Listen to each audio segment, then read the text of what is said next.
Beatrice Fairfax stood before the mirror in her late brother's chambers, her hands trembling as she wound the linen strips around her chest, pulling them tight enough to flatten the curves that marked her as woman, as other, as forbidden in the world she was about to enter. The binding hurt, pressing against her ribs with each breath. But the discomfort steadied her somehow, reminding her that pain was temporary while ruin was forever, and her family stood 3 months from losing everything unless she could convince Sebastian Wentworth, the Duke of Ashford, to show mercy on debts her gambling-addicted father had accumulated before his death 6 months prior. Edmund's evening clothes hung loose on her smaller frame, and she'd had to stuff the shoulders with cotton batting to create the illusion of masculine breadth, had practiced lowering her voice for weeks until the register no longer cracked with feminine pitch, had studied the way men moved through the world with their legs apart and their gestures expansive, taking up space as though it belonged to them by divine right. Her auburn hair, her one vanity, lay coiled and pinned flat against her skull, beneath the cap she pulled low over her eyes, and she barely recognized the young gentleman who stared back at her from the glass, jaw set with determination, even as her hands shook with the enormity of what she was about to attempt. The Ashford Club stood as one of London's most exclusive bastions of masculine privilege, a place where women existed only as topics of conversation or objects of pursuit, never as persons in their own right. And discovery meant not merely scandal, but complete social annihilation for herself and her younger sister Charlotte, who depended on Beatrice's eventual marriage to secure her own future. But marriage required a dowry, and their dowry had been gambled away on cards and horses and foolish investments, leaving nothing but debts that compounded with interest each month, debts held by a duke who had responded to her 3 written requests for audience with silence so complete it was its own form of contempt.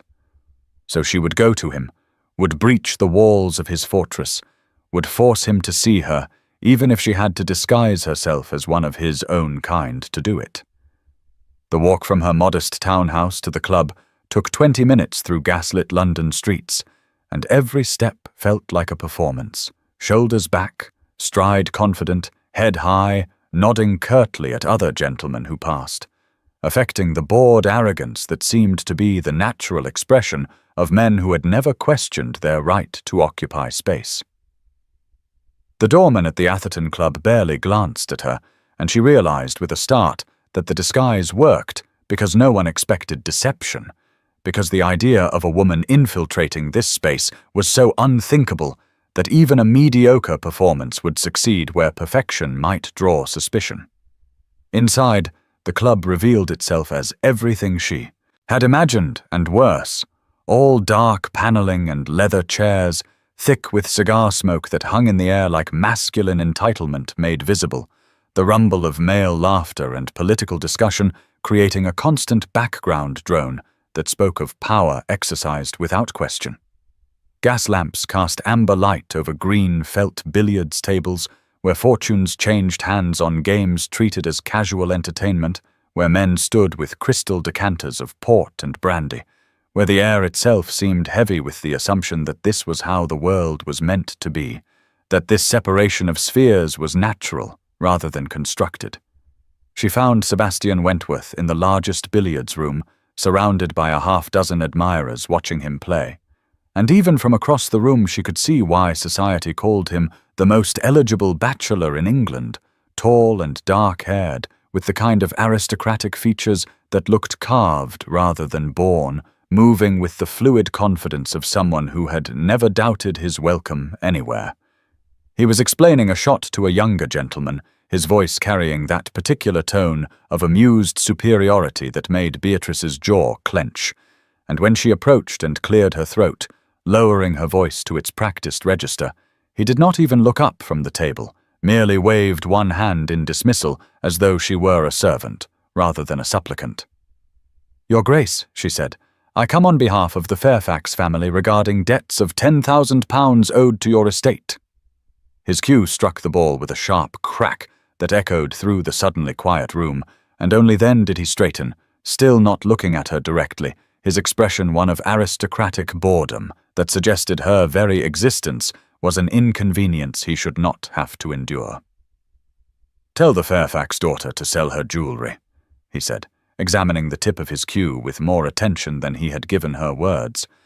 "I have no time for sob stories from families who cannot manage their affairs with basic competence." The casual cruelty of it, the dismissal without even the courtesy of eye contact, sent heat flooding through her chest, fury mixing with desperation in a combination that burned away caution. "Then perhaps you will make time for sport," she said, and this time her voice came out steadier, clearer, pitched to carry across the room. "One game, Your Grace. I win, you forgive half the debt. You win, I will find a way to double our payments within the year." That got his attention finally, his dark eyes lifting to her face, and she saw the exact moment he registered her as something other than a minor irritation, saw his gaze track over her borrowed clothes and too youthful features, saw the smirk that curved his mouth with something that might have been amusement or might have been contempt. "Bold for a whelp who looks barely old enough to shave," he said, but he was setting down his current cue and selecting another from the rack on the wall, choosing with the care of someone who took his games seriously, even when he pretended otherwise. "Very well.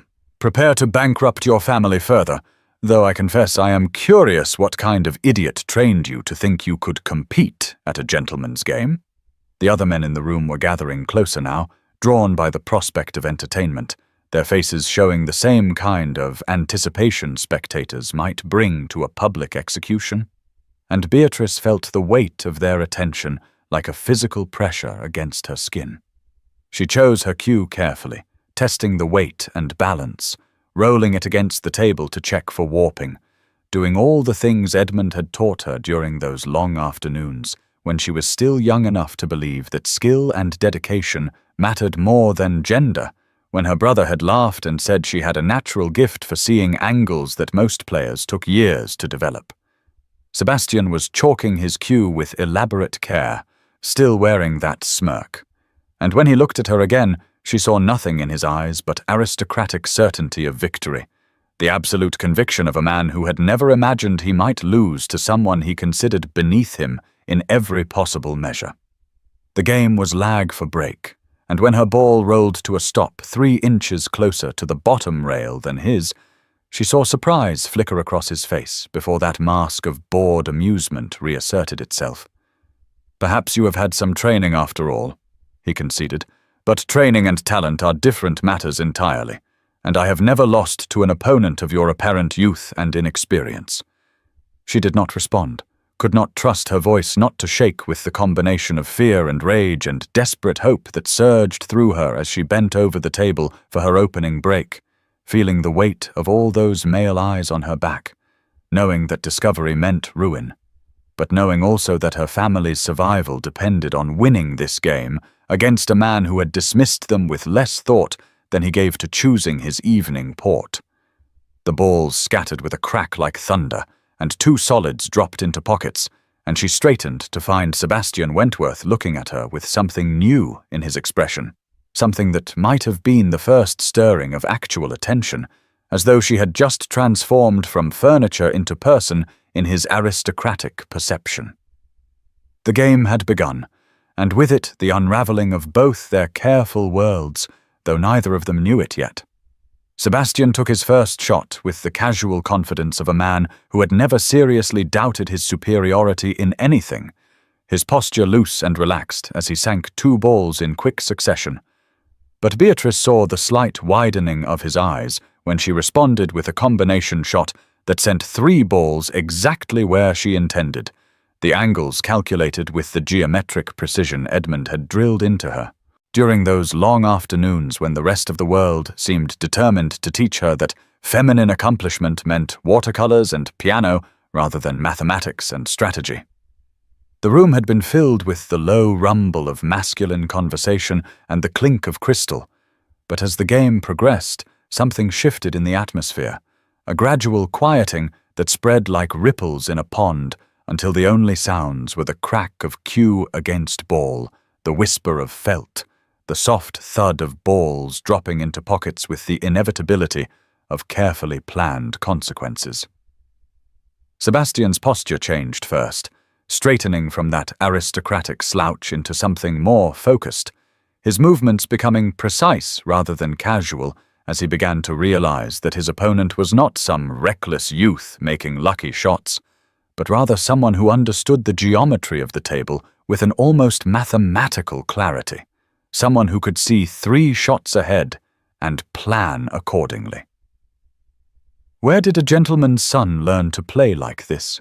he asked, and there was something new in his voice now, not quite respect, but perhaps the beginning of actual attention, the recognition that he might have underestimated what he was facing, from someone who believed skill matters more than title. She replied, not looking up from the table as she lined up her next shot, a difficult bank off 2 cushions that would have been safer to avoid, but that would leave her perfectly positioned for the following play if she could execute it properly. Her hands were steady now in a way they had not been when she was binding her chest or walking through London streets, because this was the one arena where she had always felt truly capable, where gender disappeared into pure geometry and physics, where Edmund's voice still echoed in her memory, saying that the best players were those who could imagine possibilities no one else could see. The shot went exactly where she intended, and she heard Sebastian exhale, a sound that might have been frustration or admiration or something more complicated. And when she glanced at his face, she saw that his eyes had narrowed, that he was studying her more carefully now, his gaze tracking over her hands that were perhaps too delicate for a young man's, her movements that were perhaps too graceful to be entirely masculine, despite her efforts to mimic the angular gestures she had observed. The game became something electric then, each shot answered with increasing difficulty, Sebastian's bored amusement transforming into genuine focus, and then into something else entirely, something that looked almost like fascination, as he watched her calculate angles and execute strategies that most players would never attempt. The club members who had gathered to watch fell completely silent, and Beatrice was aware of them only as a pressure at the edges of her vision. All her attention concentrated on the green felt and the remaining balls, and the man across the table, whose expression had shifted from contempt to calculation to something she could not quite read. She was ahead by 3 points with 4 balls remaining when she attempted the most difficult shot of the game, a massey that required striking the cue ball with such extreme English that it curved around Sebastian's blocking ball to sink her target in the corner pocket, and she felt Edmund's presence as she made it, felt his hand over hers the way it had been when he first taught her this shot, heard his laugh when it dropped cleanly and left her perfectly positioned for her final ball. Sebastian missed his next shot, and she saw his hand tremble slightly as he stepped back from the table, saw the muscle jumping in his jaw that suggested he was processing something more than just losing a game, and when she sank her final ball, the room erupted in a chaos of voices that she barely registered through the roaring in her ears. She had won, had actually won, and for one perfect moment she forgot everything except the triumph of it, the proof that skill did matter more than circumstance, that she was as capable as she had always believed herself to be, despite what the world insisted. She straightened from the table and reached up to wipe the sweat from her brow, and that was when disaster struck, when her cap caught on her sleeve and pulled free, when her carefully pinned auburn hair tumbled down past her shoulders in a cascade that could not be mistaken for anything but female. The silence that followed was absolute, a shocked pause like the breath before thunder, and then the room exploded into shouting, chairs scraping back, men surging forward with expressions ranging from outrage to predatory excitement. "A woman!" Lord Whitmore bellowed, his face flushed with port and fury. "A woman in the Atherton Club! This is unconscionable! We must seize her and call the authorities immediately!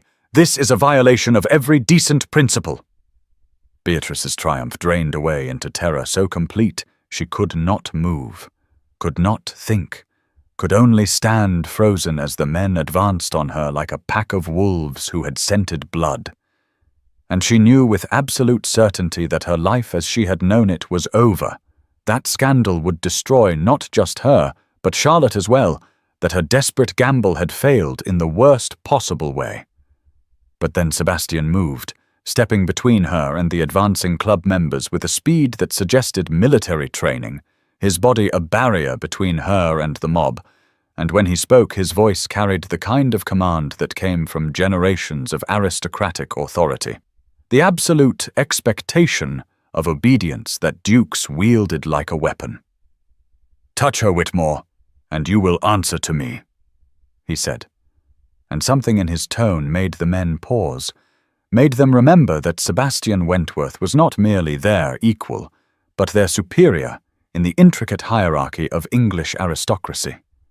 The pause gave him the opening he needed, and he turned to face Beatrice, and she saw something in his eyes that might have been calculation, or might have been something else entirely, something that looked almost like the recognition of a kindred spirit, as though he had seen in her something he had been searching for without knowing it.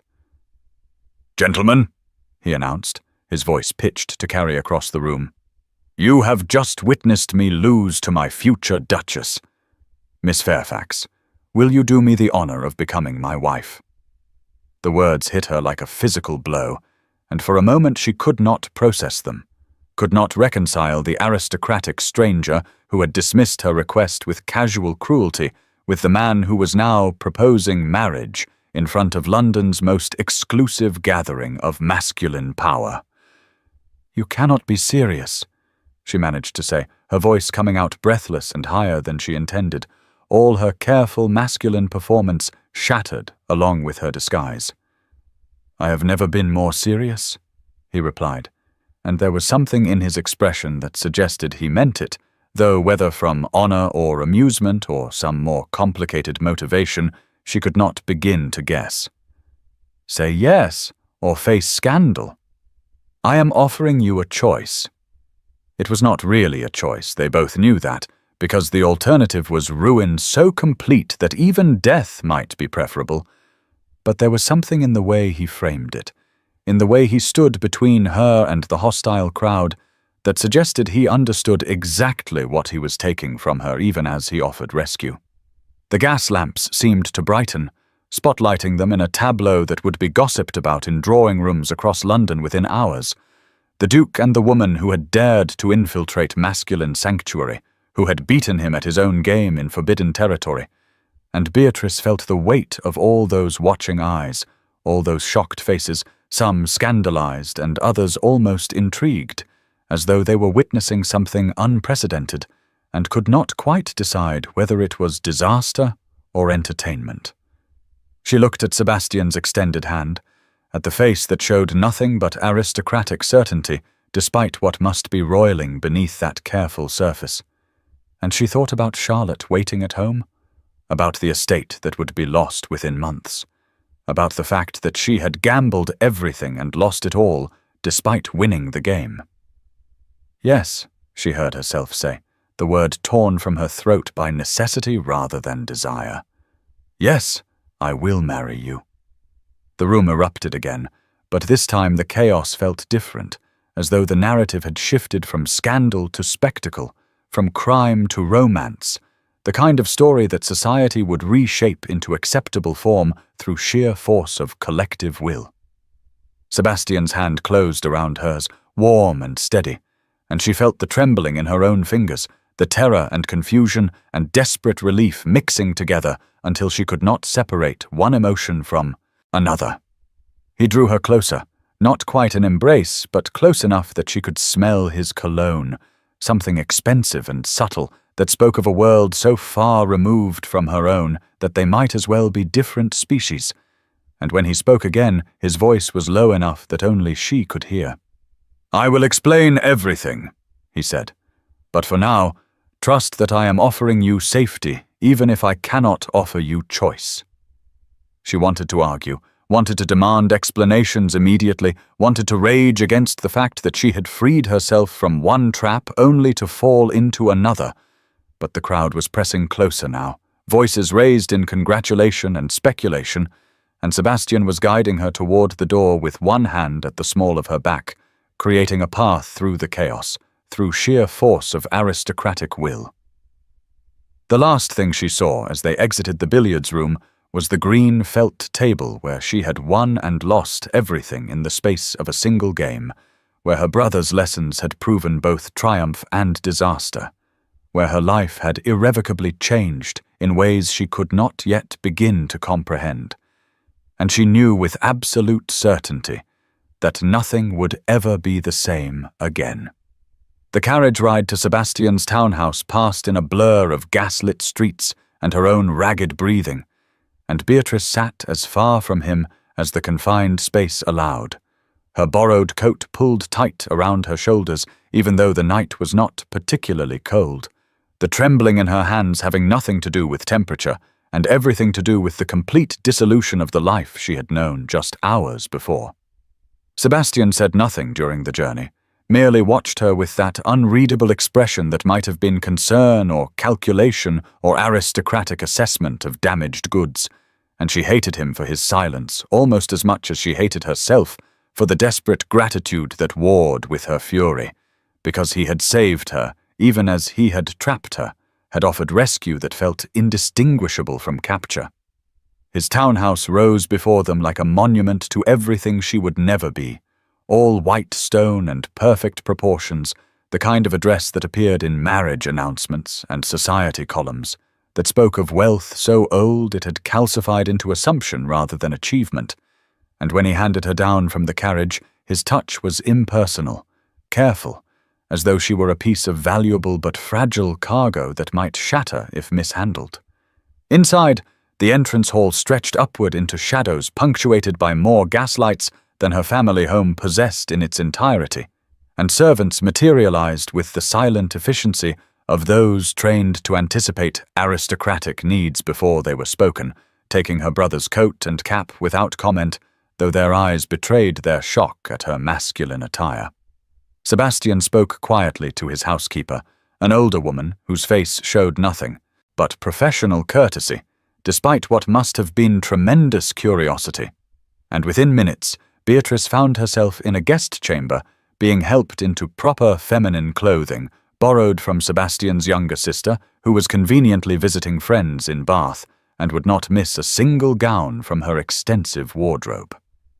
The dress was beautiful, all ivory silk and delicate lace, but it hung loose on Beatrice's smaller frame and made her feel like a child playing dress-up in her mother's clothes, a little girl pretending to belong in a world that would always see her as interloper rather than equal.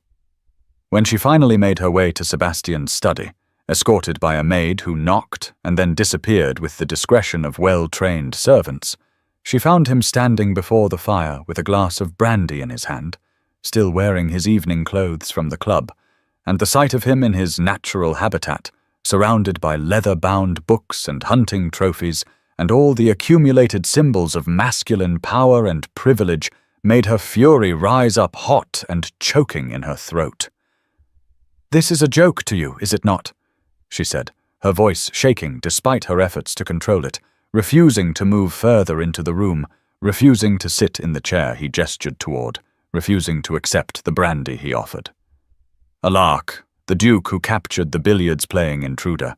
What a story you will have to tell at your next dinner party." His expression did not change, but something flickered in his dark eyes, something that might have been irritation or might have been respect for her refusal to be pacified. "If I wanted a joke, Miss Fairfax, I would have let Whitmore call the magistrate," he said, his voice level and cool. "You would be in Newgate by morning, charged with trespassing and fraud, and your family's name would be destroyed so thoroughly that your sister would never make a respectable marriage. So I should thank you for this prison instead," she replied bitterly, beginning to pace because standing still felt impossible, because the energy coursing through her needed outlet or it would tear her apart from the inside. "You have traded one form of captivity for another, debt for marriage, financial obligation for legal binding, and I am supposed to be grateful that you have saved me from consequences of my own desperate actions." He watched her pace with that same unreadable expression, lounging in his chair with deceptive casualness that she recognized now as a performance, a careful construction of aristocratic ease that hid whatever he was actually thinking. "I am offering you freedom from debt and my name," he said. "What you make of it is your choice." But it was not really a choice. They both knew that, because scandal would follow her regardless now. The woman who had infiltrated the Ashford Club in masculine disguise, who had beaten the Duke at billiards and somehow emerged engaged rather than ruined, and society would watch their marriage, with the avid attention usually reserved for public executions or royal weddings. "Then I choose a marriage in name only," she said, stopping her pacing to face him directly, lifting her chin despite the tears that threatened at the corners of her eyes, angry tears that she would not let fall in front of him. 1 year, then a quiet separation. You get your entertainment, whatever amusement you derive from having captured the unusual Miss Fairfax, and I get my family's survival. We will fulfill the bare minimum of public expectation and then part ways with our respective dignities intact.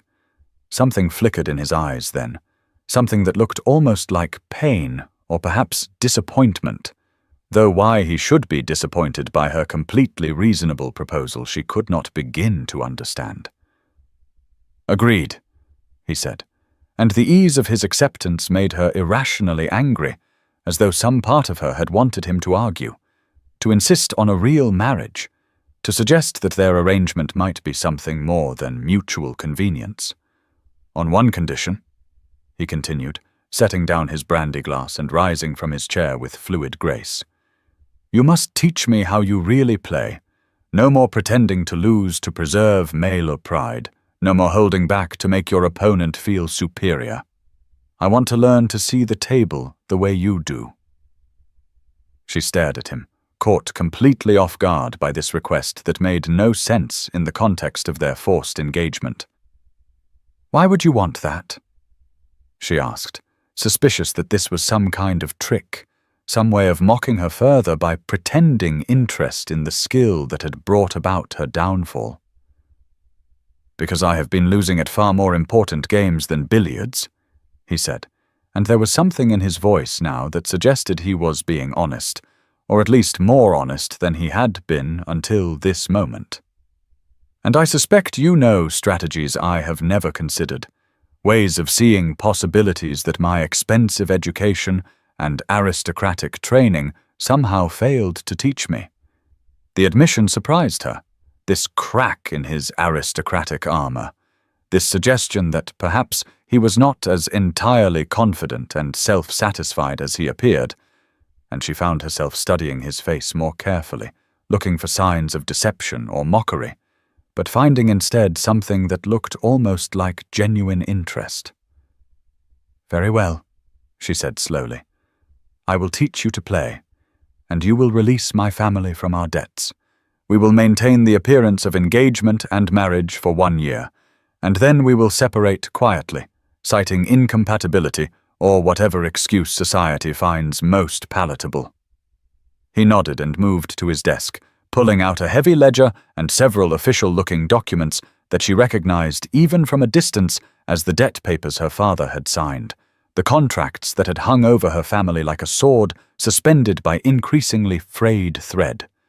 He carried them to the fireplace and held them over, the flames looking at her as he did so, and she saw the fire reflected in his dark eyes as the papers caught and began to curl into ash, as her father's signature and the impossible sums and all the weight of financial obligation transformed into smoke and memory.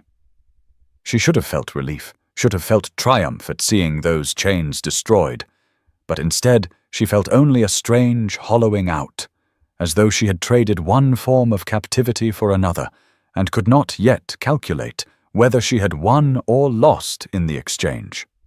The borrowed dress hung loose on her frame, making her acutely aware of how ill-fitted she was for this world of silk and servants and casual wealth, and when Sebastian approached her with his handkerchief, clearly intending to offer it for the tears that were now streaming down her face despite her best efforts at control.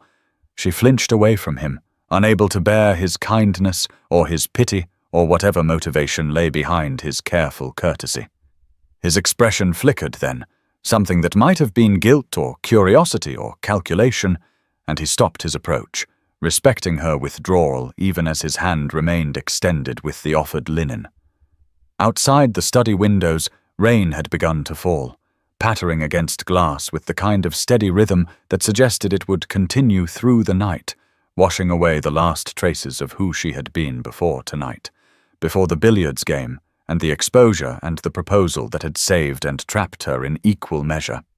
The study felt both intimate and vast, the leather and mahogany closing in even as the bookshelves stretched upward into shadow, and she was acutely aware of being alone with him in a way that would have been completely inappropriate just hours ago, but was now somehow sanctioned by their engagement, by the fact that society would expect them to spend time together, to learn each other's habits and preferences, to perform the rituals of courtship, even though they both knew it was a fiction constructed to make scandal into romance.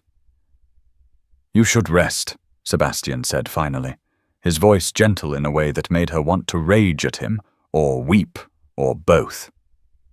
"My housekeeper has prepared a chamber for you, and in the morning we will send word to your family and arrange for your belongings to be brought here. The engagement will be announced in the Times by afternoon, and by evening all of London will be discussing how the Duke of Ashford was so captivated by a woman's skill at billiards that he proposed on the spot. They will make it romantic, turn our mutual trap into a love story, and we will smile and accept their congratulations and play our parts until the curtain can finally close." She nodded, too exhausted suddenly to argue, too drained by the emotional violence of the past hours to do anything but accept his direction. And when he opened the study door and summoned a maid to escort her to her chamber, she went without protest, looking back only once to see him standing before the fire, the burned debt papers now nothing but ash in the grate, his expression unreadable as he watched her leave. The guest chamber was beautiful, all cream and gold with a canopied bed that could have slept 4 people comfortably, and she dismissed the maid and stood at the window watching rain streak the glass, trying to make sense of how her desperate gambit to save her family had transformed into this strange new captivity. She had won the game, had beaten Sebastian at billiards in front of witnesses who could never deny her skill, had proven that she was as capable as any man when given the same opportunities, but victory had brought not freedom but a different kind of binding, a marriage that would last 1 year and then release them both to whatever separate futures they could construct from the rubble of this night. Dawn was creeping through the curtains when she finally climbed into the enormous bed, still wearing the borrowed silk gown because she had nothing else. And as she drifted toward exhausted sleep, she wondered whether Sebastian was also awake in some other part of this massive house, whether he was regretting his impulsive proposal or calculating how to make the best of an inconvenient situation, whether he felt as trapped as she did, or whether this was all simply another game to him, one more strategy in the complicated chess match of aristocratic life that she was only beginning to understand. And now's the time to stop and subscribe to our channel. Every subscriber brings us closer to 1,000, which helps us keep these stories alive and coming your way. If you enjoyed this video, don't forget to like it and drop a comment telling us where you're watching from. It's always amazing to see how far these tales travel across the world. Now let's continue. They retreated to Ashford Park 3 days after the engagement announcement, fleeing London's avid curiosity for the relative sanctuary of Sebastian's country estate, and Beatrice spent the first week exploring the grounds and avoiding her future husband, except at meals where they maintained the kind of polite, distant conversation that strangers might exchange at a dinner party, discussing weather and landscape, and nothing of any substance whatsoever. The billiards room occupied the east wing of the manor house, smaller and more intimate than the cavernous space at the Ashford Club, with tall windows overlooking gardens where autumn was beginning to assert itself in bursts of gold and crimson. And when she arrived for their first lesson, she found Sebastian already there, standing with military posture beside the table, his expression carefully neutral. She had prepared a speech about rules and expectations, about maintaining professional distance during instruction, but the words died in her throat when she saw how he held himself, all rigid formality and aristocratic control, and she realized with sudden clarity that he was as uncomfortable with this arrangement as she was, that his apparent ease was as much performance as her own careful courtesy. They maintained 3 feet of distance during that first lesson, Beatrice's instructions coldly technical as she explained angles and English and how to calculate the path of the cue ball after impact, and Sebastian listened with the focused attention of someone taking military orders, executing each shot with precision, but without any real understanding of why certain strategies worked better than others. "You are playing like you are following a recipe," she told him after he missed an easy combination shot for the 3rd time. Billiards is not about memorizing positions. It is about understanding principles and then seeing how they apply to each unique situation. He had frowned at that, clearly frustrated by his own limitations, and she had felt an unwelcome flicker of sympathy for this man who was accustomed to excellence in everything he attempted, who was discovering that natural talent and expensive instruction could only carry someone so far. The second lesson went much the same way, formal and distant, her demonstrating shots while he watched and then attempted to replicate them with varying degrees of success. And she told herself that this was exactly what she wanted, a purely transactional arrangement where she fulfilled her obligation to teach him and he fulfilled his obligation to shelter her from scandal, and in 1 year they would part as cordial acquaintances who had never really known each other at all. But during the 3rd lesson, something shifted, some indefinable change in the atmosphere that Beatrice could not quite identify until Sebastian made an impossible bank shot she had taught him, the kind that required visualizing angles that seemed counterintuitive, and he laughed with genuine delight at his success, the sound so unexpected and unguarded that she found herself smiling in response before she could stop herself. "That was perfect," she said, and meant it, because the shot had been genuinely impressive, showing that he was beginning to internalize the principles rather than just memorizing positions. "You are starting to see the table differently now, starting to understand that what looks impossible is often just unexpected." His face transformed when he laughed, she noticed, all that aristocratic distance dissolving into something warmer and more human, and she felt her own careful walls beginning to crack despite her best efforts to maintain them. Over the following weeks, the lessons became less formal, the 3-foot distance shrinking to 2 feet, and then to whatever proximity was necessary for proper instruction, and Beatrice found herself forgetting to be guarded when she was explaining strategy, her enthusiasm for the game overriding her determination to remain aloof and professional. "You are playing like you are afraid to fail," she told him during their 5th lesson, when he chose a safe shot, over a risky one that would have been far more effective. "This shot requires confidence, requires believing that you can make it even when logic suggests otherwise." "Confidence," he said, and there was something sharp in his voice, from the woman who had to disguise herself as a man to be heard. The words stung, and she felt heat flooding her face, felt the familiar anger rising at this reminder of her humiliation. "I disguised myself because your world refuses to see women as anything but ornaments," she replied, her voice tight with barely controlled fury. "Because I knew that walking into that club as myself would have resulted in immediate dismissal, that my skill and my family's need would matter less than the fact that I lacked the proper anatomy to be taken seriously." He was quiet for a long moment, and when she finally looked at his face, she saw something there that might have been shame or recognition, or both. "You are right," he said quietly. "I apologize. That was unfair." Another pause, longer this time, and then, "Teach me to play like you, like someone with nothing left to lose."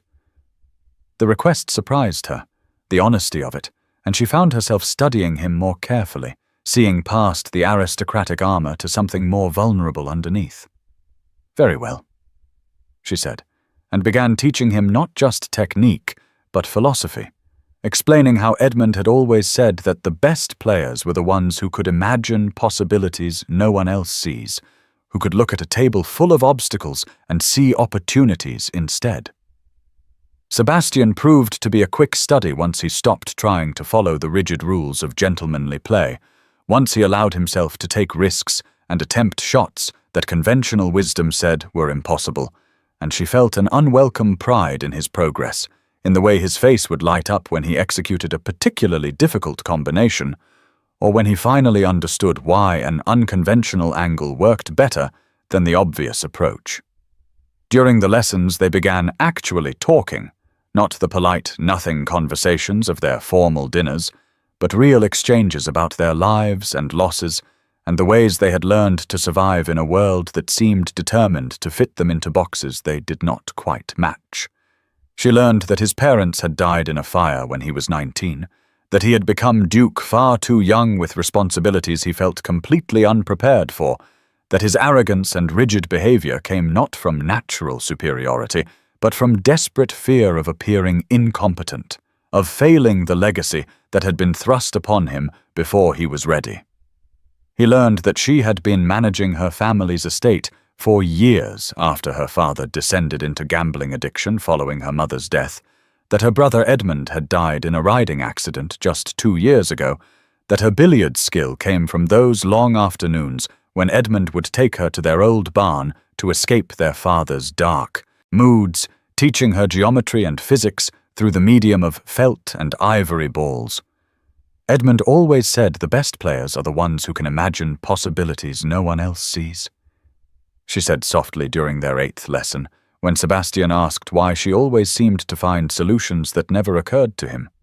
That the game is not about what is, but about what could be, if you are willing to risk everything on a single shot.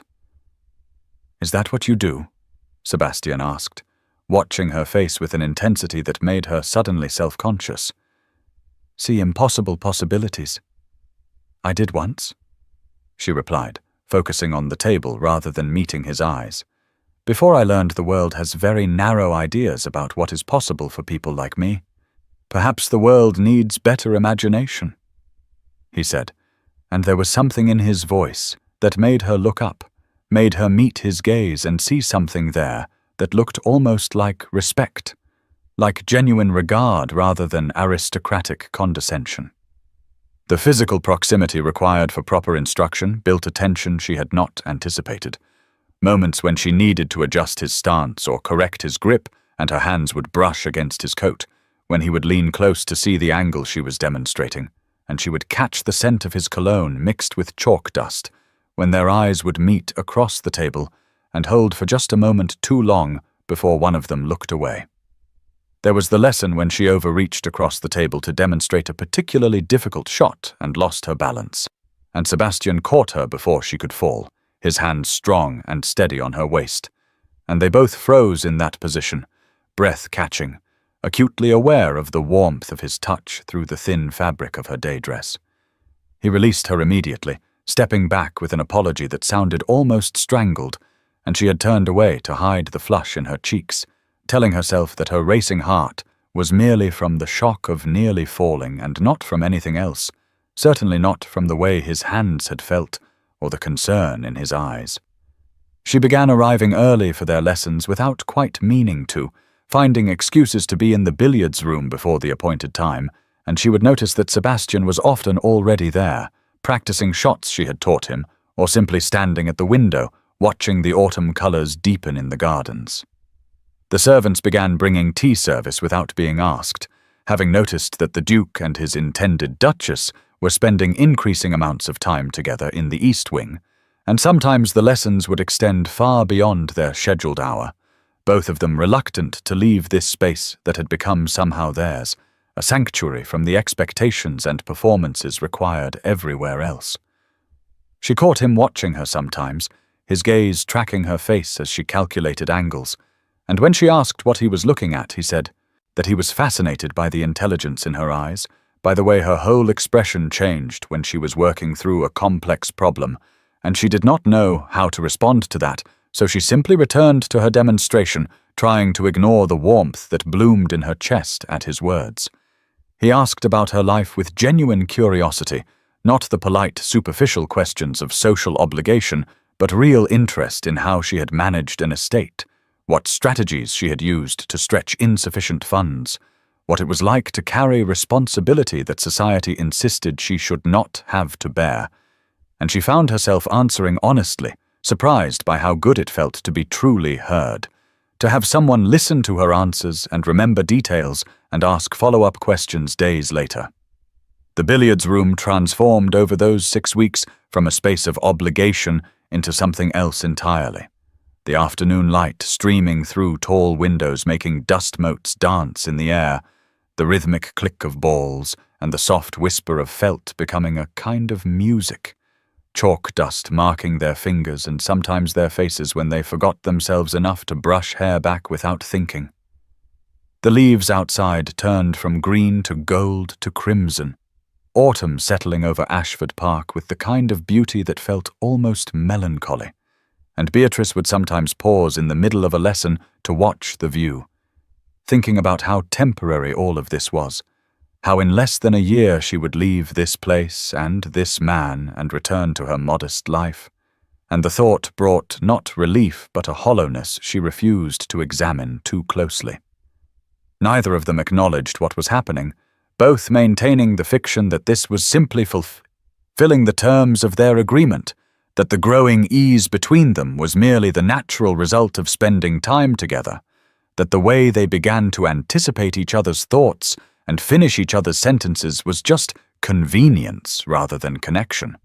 But servants gossiped and noticed the way the Duke smiled more during these weeks than he had in the 2 years since his parents' death, noticed how Miss Fairfax's sharp edges seemed to soften when she was teaching, how sometimes they would find the pair of them talking long after the lesson should have ended, sitting on the window seat with teacups forgotten and growing cold, speaking with the kind of intimacy that suggested they had forgotten anyone else existed. The lessons became the center around which both their days revolved, and Beatrice found herself thinking about Sebastian at odd moments, remembering something he had said or wondering what he would make of a particular strategic problem, and she told herself this was simply intellectual interest, professional investment in her student's progress, and had nothing whatsoever to do with the way her heart would lift when she walked into the billiards room and found him already there, waiting. For her, face lighting with a smile that felt meant only for her, that transformed his aristocratic features into something warm and open and achingly vulnerable. The season began with all the inevitability of a storm gathering on the horizon, and their return to London felt like leaving sanctuary for battlefield, trading the quiet intimacy of Ashford Park's billiards room for the glittering, vicious world of society that would judge their union with the kind of avid cruelty that passed for entertainment among the aristocracy. Beatrice spent the morning of the Whitmore ball constructing armor from silk and stays, her maid pulling her corset tight enough that breathing became a conscious effort, arranging her hair in elaborate coils that felt like a crown of thorns, fastening jewelry borrowed from Sebastian's family vault that weighed heavy as chains around her throat, and when she finally looked in the mirror, she barely recognized the woman staring back. All perfect posture and forced composure, every inch the Duchess she was pretending to become. Sebastian waited for her at the bottom of the stairs, devastatingly handsome in his evening clothes, and something flickered in his eyes when he saw her, something that might have been admiration or might have been concern, and he offered his arm with the kind of formal courtesy they had abandoned during their weeks at the estate, both of them slipping back into performance mode as easily as donning masks. The Whitmore ballroom glittered with what must have been 1,000 candles, all that flame and crystal creating an atmosphere that was simultaneously magnificent and suffocating, the air thick with expensive perfume and the weight of judgment. And the moment they were announced, Beatrice felt the attention of the entire room fix upon them like a physical pressure, felt the whispers start immediately, a constant undertone of malice beneath the orchestral music that made her want to turn and flee back to the carriage.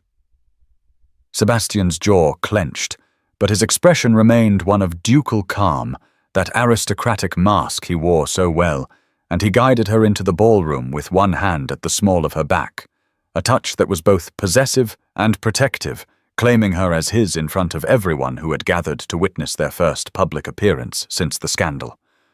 The whispers followed them like a wake, cutting and cruel in the way that society excelled at, speculation about whether the Duke had lost a wager or his mind, whether Miss Fairfax had actually trapped him, or whether this was some elaborate joke they were not sophisticated enough to understand, and Beatrice kept her chin high and her expression serene, even as each barbed comment landed like a physical blow. They had made it perhaps 20 minutes into the evening, accepting congratulations from those brave or curious enough to approach them directly, when Lady Henrietta Tilney materialized from the crowd like a particularly elegant viper, all golden curls and pale blue silk, and a smile that did not reach her ice-colored eyes.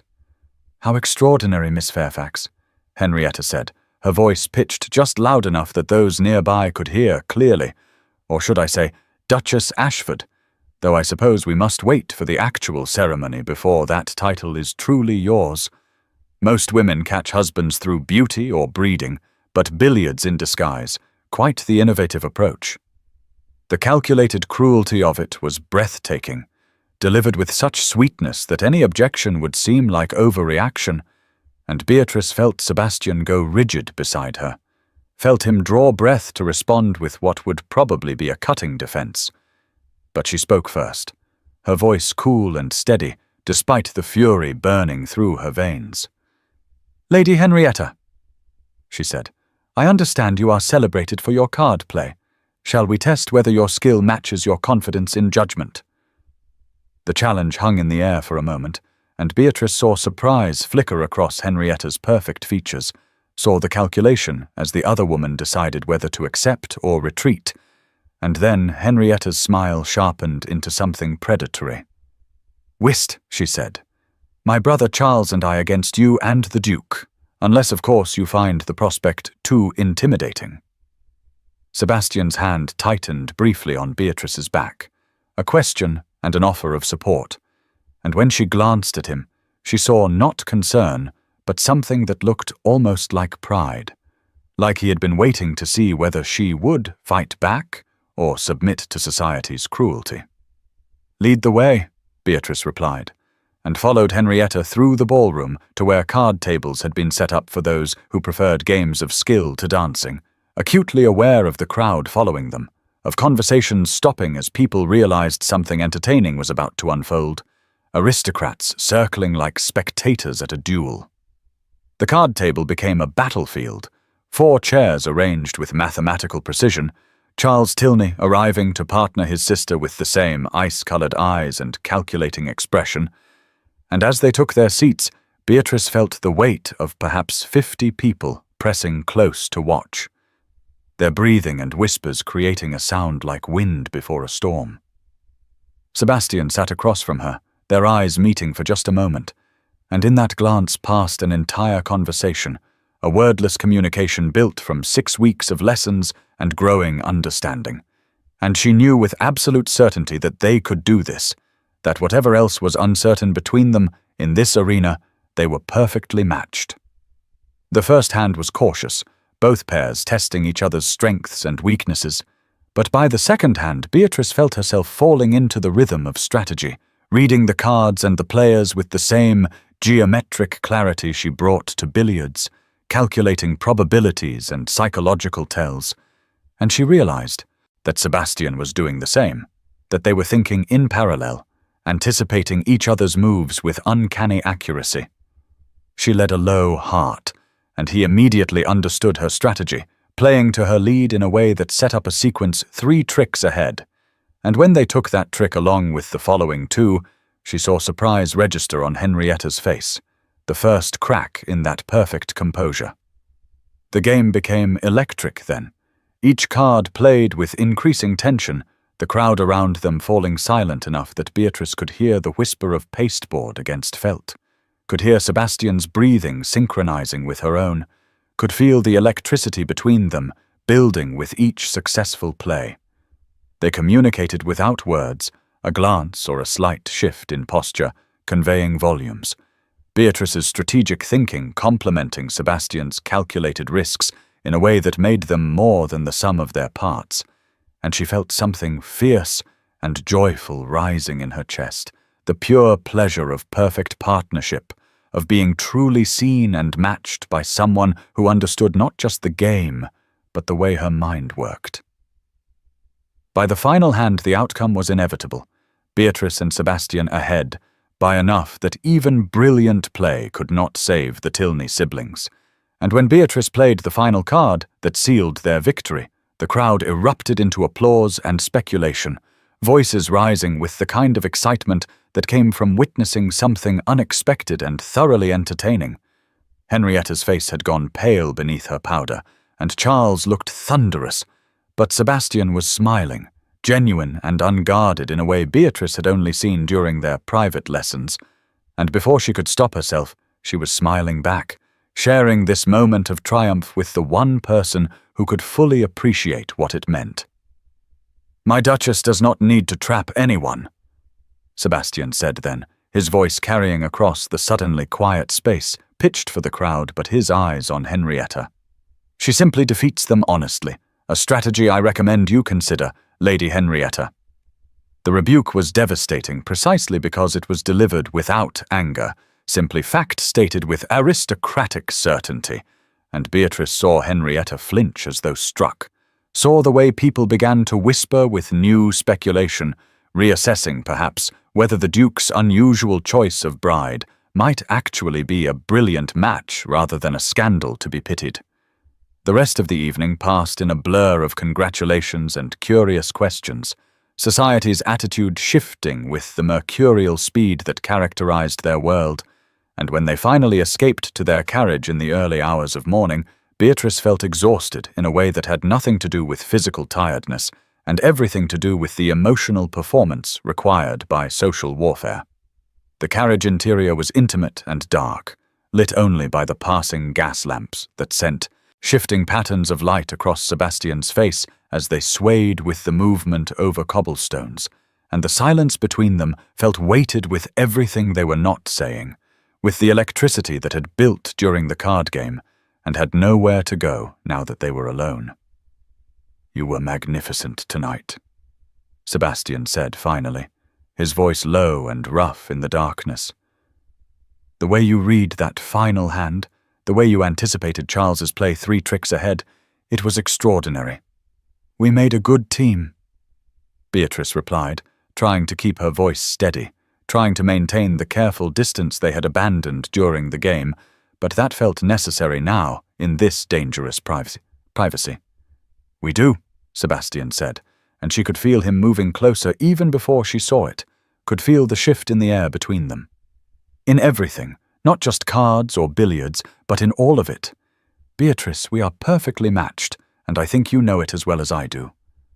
His hand came up to cup her face, warm and gentle, and for one breathless moment she let herself lean into the touch, let herself feel the rightness of it, the way her body seemed to recognize his as something essential, and when his thumb brushed across her cheekbone, she felt her breath catch, felt her eyes begin to close as he leaned closer.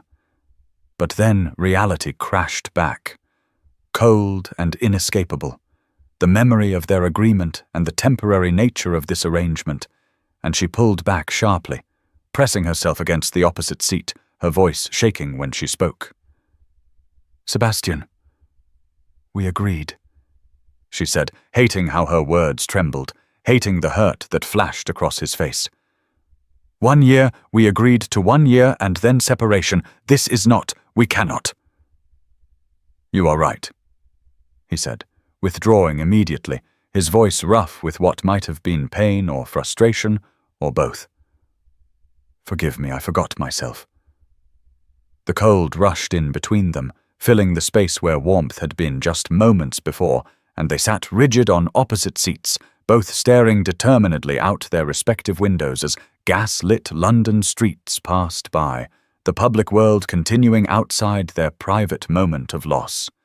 Beatrice felt tears threatening and forced them back through sheer will, refusing to cry in front of him, refusing to acknowledge what she had just rejected, or why the rejection felt like tearing something vital from her own chest. The carriage ride lasted perhaps 15 more minutes, but felt like hours. Every second weighted with the things they were not saying, with the feelings they were not acknowledging. And when they finally arrived at the townhouse, they separated immediately. Sebastian murmuring something about correspondence that needed attention and disappearing into his study. Beatrice fleeing to her chambers where she finally let herself cry, angry tears that she could not quite explain, mourning something she had never really had and could never allow herself to want. She had won tonight, had defeated Henrietta and proven herself worthy in society's eyes, had shown that she and Sebastian could be perfect partners when they chose to be. But victory felt hollow because it only made clearer what she would be losing when their year ended, only emphasized how well they fit together, and how impossible it was to believe that such a perfect fit could be anything more than temporary convenience.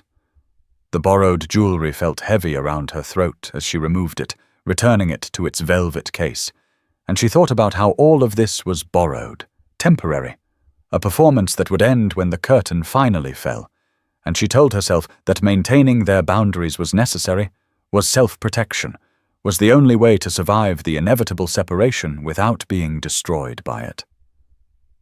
But as she climbed into bed and listened to the sounds of the house settling around her, she could still feel the ghost of his hand on her face, could still see the hurt in his eyes when she pulled away, and she wondered whether protecting herself from future pain was worth the present ache that seemed to be hollowing her out from the inside, leaving her empty in a way that felt worse than any scandal or ruin could have been. 3 days before their 1-year anniversary, which was also 3 days before their agreed separation would transform from theoretical future into present reality, Beatrice found herself in Sebastian's study looking for a book he had mentioned during dinner the previous evening, some treatise on agricultural innovation that she thought might help with managing her family's small estate once she returned to it.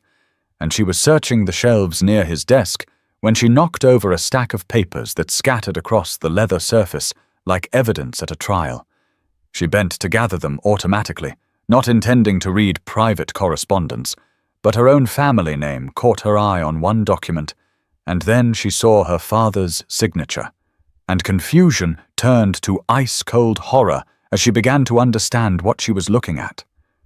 The papers told a story in legal language and financial figures, a story about a business venture between their fathers 15 years ago, about money Sebastian's father had borrowed from hers and never repaid before both men died, about debts that ran in both directions, obligations that should have cancelled each other out through mutual settlement.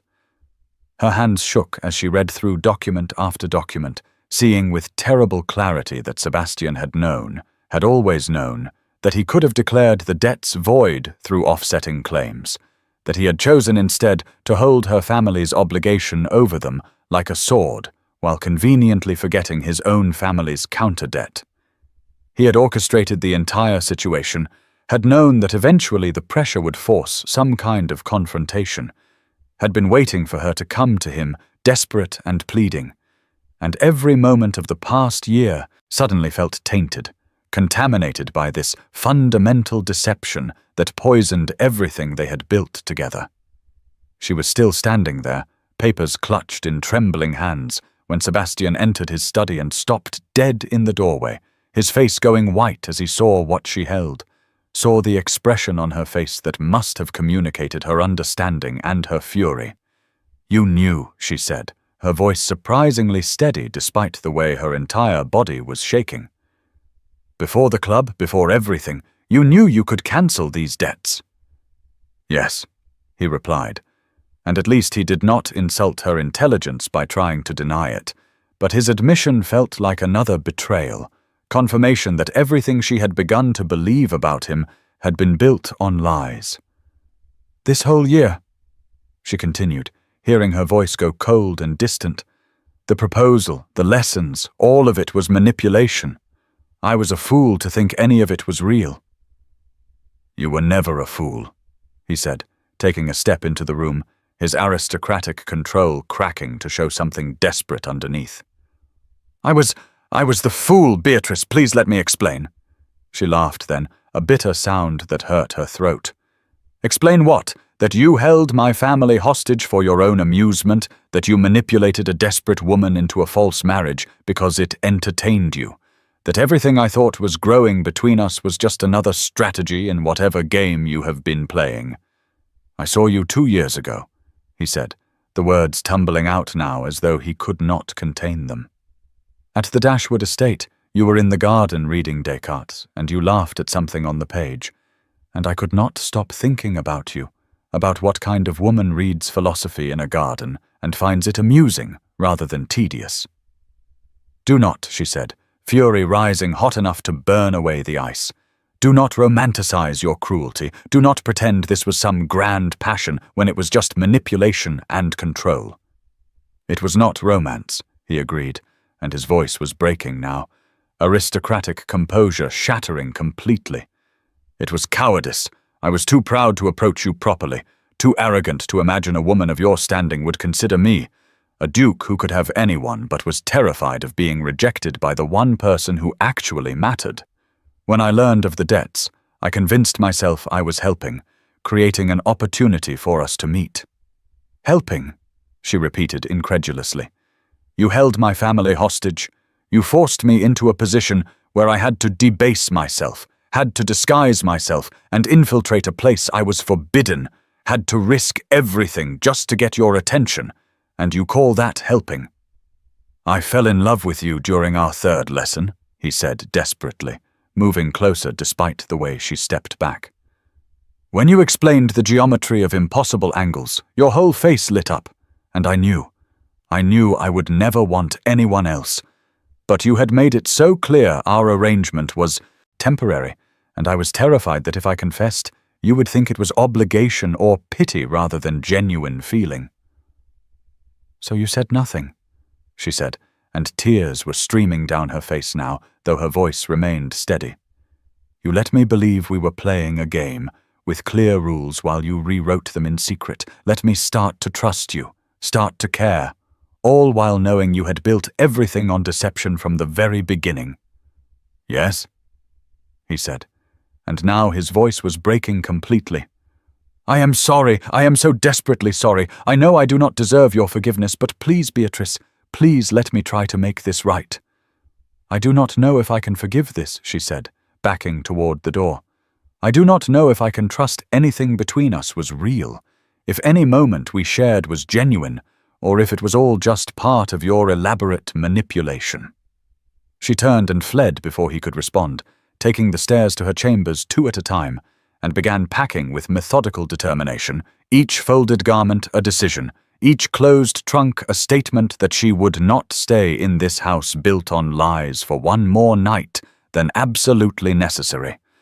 Thunder rumbled in the distance, as though the sky itself was responding to the emotional tempest, and through her window she could see storm clouds gathering, turning afternoon into premature twilight. Sebastian appeared in her doorway as she was fastening the final trunk, his face showing more raw emotion than she had ever seen there. All his aristocratic masks stripped away to reveal something wounded and desperate. "Please do not leave like this," he said. "Stay, let us talk. Let me find some way to prove to you that what I feel is real, even if how we began was wrong." But she could not stay, could not remain in this room that had felt like sanctuary, but now felt like a beautiful prison. Could not look at him without seeing the evidence of his deception scattered across his desk downstairs. "The carriage is waiting," she said, her voice flat and distant. "Our agreement was for 1 year. 3 more days changes nothing except to prolong the inevitable." When she moved to pass him in the doorway, he caught her arm, gently but firmly enough to stop her, and she saw tears in his eyes, which shocked her because she had never imagined Sebastian Wentworth capable of crying. "I love you," he said, the words torn from him like a confession. "I know I have no right to say it. No, I have forfeited any claim to your regard through my own cowardice and manipulation. But it is true, and has been true for longer than I can bear to admit." She pulled her arm free, could not allow herself to soften, could not let his words penetrate the armor she was constructing to survive this. "Love built on deception is not love at all," she said. "It is just another form of control." She walked past him then, and did not look back, even when she heard what might have been a sob from behind her, made her way down the stairs and out to where the carriage waited in the gathering storm. Rain had begun to fall, cold and steady, and the servants loading her trunks moved with sad efficiency, their faces carefully neutral, though she knew they must have heard at least part of the confrontation. As the carriage pulled away, she looked back once and saw Sebastian standing in the doorway, rain soaking through his shirt because he had not bothered with a coat, his face a study in devastation. But she forced herself to turn away, to stare resolutely forward at the road that led away from London and back to the small estate where she would rebuild whatever life was possible after this year of beautiful deception. The tears came then, rage and heartbreak mixed together until she could not distinguish one from the other, crying for the man she thought she had been falling in love with, for the partnership she had begun to believe was real, for the future she had allowed herself to imagine, despite knowing better, despite all her careful walls and determined self-protection. The storm matched her mood, rain hammering against the carriage roof, thunder rolling like artillery, lightning illuminating the countryside in stark flashes that made everything look strange and foreign. She thought about the billiards room at Ashford Park, about afternoon light making dust motes dance while they played and talked and slowly learned each other's stories. And that sanctuary now felt tainted, contaminated by the knowledge that he had been manipulating her from before they even met. That his interest had never been spontaneous or genuine, but rather calculated and controlled. She thought about the card game at the Whitmore ball, about the perfect synchronization between them, the wordless communication and absolute trust, and wondered how she could have trusted him so completely when he had never truly trusted her enough to be honest. The worst part was not even the deception itself, but what it revealed about his fundamental character. That when faced with something he wanted, his instinct was to manipulate and control rather than to risk genuine vulnerability, to orchestrate circumstances rather than to approach honestly and accept possible rejection. She had spent the past year slowly lowering her walls, slowly allowing herself to believe that perhaps this temporary arrangement might transform into something real, slowly learning to trust again after her father's betrayals and her brother's death. And now she felt foolish for having believed any of it, for having imagined that an aristocratic duke could genuinely care for a woman of modest means and scandalous reputation beyond whatever amusement or convenience she provided. The journey to her family's estate took 6 hours through worsening weather, and by the time she arrived she was exhausted in a way that went far beyond physical tiredness, drained by emotional violence and the effort of holding herself together when what she really wanted was to shatter into pieces.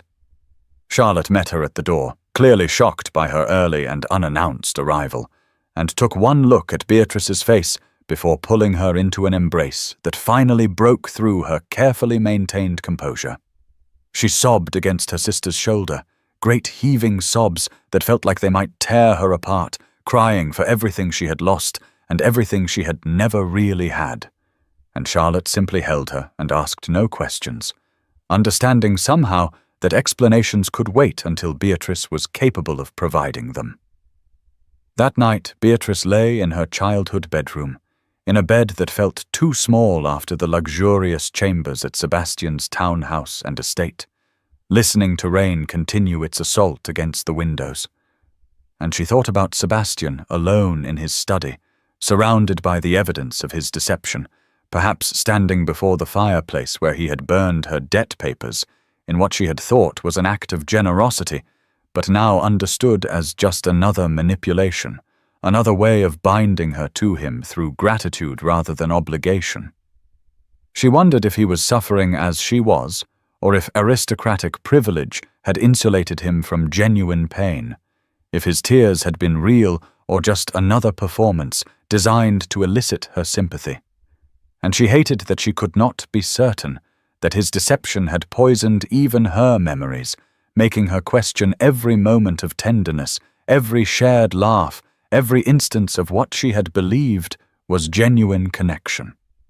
The 1-year anniversary would pass in 3 days, and according to their agreement, they would then separate quietly. And what should have been relief felt instead like a wound that would never fully heal, like losing something essential, even though she had never truly possessed it in the first place. She had won at billiards that night at the Ashford Club, had beaten Sebastian and claimed her victory, but now she understood that she had lost something far more valuable in the process, had traded her heart for the illusion of partnership, and no amount of strategic thinking or geometric calculation could solve this problem, could make the angles work out to anything but loss. 2 weeks of managing her family's small estate with grim determination had not made Beatrice any less miserable, though she convinced herself with decreasing success that this hollow ache was preferable to living a lie, that the clean pain of separation was better than the slow poison of staying with someone who had built their entire relationship on manipulation and control. She threw herself into estate management with almost manic focus, reviewing accounts and negotiating with tenants and planning crop rotations, anything to avoid the moments of stillness when memory would ambush her with images of afternoon light in Ashford Park's billiards room, with the sound of Sebastian's rare, genuine laugh, with the ghost sensation of his hand almost cupping her face in, that carriage before she had pulled away. Charlotte watched her with worried eyes, but asked no questions after that first night of sobbing explanations, simply stayed close and made sure Beatrice ate at least 1 meal per day and slept at least a few hours each night, though the sleep was plagued with dreams that left her more exhausted upon waking than she had been before bed. The rain that had started the night she left London had continued with stubborn persistence, turning the roads to mud and the sky to unrelenting grey, and Beatrice found herself standing at windows watching water stream down glass, thinking with bitter irony that even the weather seemed determined to reflect her internal landscape. She was in her father's old study reviewing quarterly reports when Charlotte burst in without knocking, her face showing a complicated mixture of shock and something that might have been hope or might have been concern. "He is here," Charlotte said breathlessly. "The Duke. He arrived on horseback, alone. And Beatrice, he looks like he has ridden through hell to get here." Beatrice's first instinct was to refuse to see him, to send word that she was not receiving visitors, to maintain the boundaries she had drawn when she left London, but curiosity and something deeper she refused to examine warred with her determination until curiosity won by the narrowest margin. She went to the front door and found Sebastian standing in the rain, soaked through despite his riding coat, his hair plastered to his head, and his face showing exhaustion so profound it bordered on devastation, and he looked nothing like the polished aristocrat who had dismissed her request that first night at the Ashford Club, and everything like a man who had been stripped down to something raw and essential. "I am not here as a duke or a husband," he said before she could speak, his voice hoarse, as though he had been shouting or perhaps weeping. "I am here as a man who loves you and has done everything wrong, and I am asking you to give me one chance to do something right. And you think one game of billiards will fix this?" she said, trying to maintain her anger, but finding it harder than expected in the face of his obvious suffering, in the face of how undone he appeared. "No," he replied, "but it is the only language we have both been honest in, the only space where we have ever truly seen each other without masks or performances. So let me be honest now. I love you. I have freed you legally. There is an irrevocable trust established that will pay your family an annuity regardless of whether you stay married to me or never speak to me again. You have real freedom now, real choice, and I am asking you to play for 1 month of your time. Let me court you as I should have from the beginning. Let me prove that what I feel is genuine, even if how we began was unforgivable. She should have refused, should have sent him away, should have protected herself from further hurt, but something in his eyes, something desperate and genuine that she had never seen there before, made her hesitate, made her wonder whether perhaps they were both broken enough to understand each other's damage. "Where?" she asked, and saw relief flash across his face so intense it looked painful. "Your barn," he said, "where your brother taught you, where this all began before I corrupted it with my manipulation. I have prepared the space, cleaned the table. All I am asking is for you to play 1 game with me. If you win, I will arrange our separation and never contact you again. You will be free of me in every way that matters. If I win, you give me 1 month to court you properly. No obligations, no debts, no games beyond the honest pursuit of your heart." She studied his face, looking for signs of deception or manipulation, but found only exhaustion and desperate hope, and after a long moment she nodded once, sharp and decided. "Very well, 1 game. But Sebastian, if this is another manipulation, I swear I will never forgive you." "I know," he said simply. "I am counting on it to keep me honest." She followed him through the rain to the old barn where Edmund had taught her, where she had not been since his death because it hurt too much to enter this space without him. And when she pushed open the heavy door, she stopped in shock at what Sebastian had done. The dusty, neglected space had been transformed. Candles set up on every available surface, casting warm light that made shadows dance on walls. The billiards table that had gathered dust for 2 years, now cleaned and restored. The felt brushed smooth and the pockets cleared. Chalk and cues laid out with care that suggested this mattered profoundly to him. The rain drummed on the roof with rhythmic insistence, creating an intimate sound that seemed to isolate them from the rest of the world, and the scent of old wood and chalk dust mixed with rain brought memories flooding back so intensely she had to steady herself against the doorframe. "You did this," she said, and her voice came out softer than intended, betraying how touched she was by the tenderness evident in every detail, by the fact that he had remembered this place mattered to her and had honored it rather than trying to replace it with something grander. "I did," he confirmed, "because this is where you learned to see impossible possibilities, where your brother taught you that skill matters more than circumstance. And I wanted to meet you here, in the place where you have always been most yourself, where neither of us can hide behind aristocratic performance or social expectation." They took their positions on opposite sides of the table, and Beatrice felt her hands steady in the way they always did when she held a cue, felt herself settling into this element where she had always felt most capable and most free. They lagged for break, and her ball stopped closer, so she took the opening shot, breaking with controlled force that scattered balls across the felt with satisfying cracks.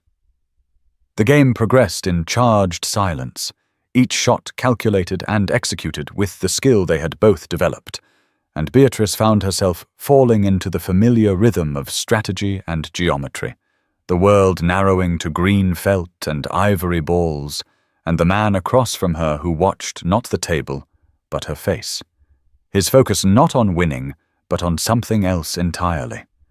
It was close, brutally close, coming down to final balls with them separated by only a single point, and when Sebastian lined up his last shot, she saw with sudden clarity that he was using a strategy she had taught him, an unconventional bank off 2 cushions that most players would never attempt, seeing an angle that was not obvious but that she would have chosen herself. The ball dropped cleanly into the corner pocket, and the game was his, won by that single point, and she stared at the table, processing not just her loss, but what it meant, what he had just demonstrated. You let me win, she said slowly, not a question but a realization. At the club, that first game, you let me win. He met her eyes directly, no evasion or aristocratic deflection. I did, he said. For about 5 minutes I was the arrogant ass you believed me to be, playing casually and expecting easy victory. Then you made that bank shot off 3 cushions, angles I had never considered, and I stopped caring about winning. I just wanted to see what you would do next. Wanted to watch your mind work. Wanted to understand how you saw possibilities that were invisible to me. Why? She asked, and her voice was shaking now, walls beginning to crack. Because watching you think is the most beautiful thing I have ever witnessed, he said, taking a step closer, but not close enough to crowd her, giving her space to retreat if she needed it. Because you see angles no one else sees, in billiards, in life, in me. You saw past the Duke to the man who was terrified of being insufficient, who had been playing by rigid rules his entire life because he was afraid that deviation would reveal how inadequate he actually was. You taught me to take risks, to see unconventional strategies, to believe that impossible shots were merely difficult rather than unachievable. And somewhere in those lessons I fell in love with you so completely that everything else became secondary. I have been just as afraid, she said, and the admission felt like stepping off a cliff, like free fall with no certainty of landing safely. Afraid to believe anyone could want me for myself, not for what I could provide or manage or fix, not as a curiosity or an amusement, but as someone worth choosing freely. My father chose gambling over his family. My brother died and left me, and I convinced myself that being needed was safer than being wanted because need was quantifiable, but want was terrifyingly subjective. Then let us both be brave, Sebastian said. And now he did move closer, close enough that she could see rain still dripping from his hair, could see the vulnerability in his eyes that matched what she was feeling. Let us choose each other clearly, freely, with full knowledge of our flaws and our fears and our tendency to protect ourselves by building walls that keep out hurt, but also keep out joy. You are asking a lot, she said, but she was already moving toward him, already closing the distance between them with steps that felt simultaneously terrifying and inevitable.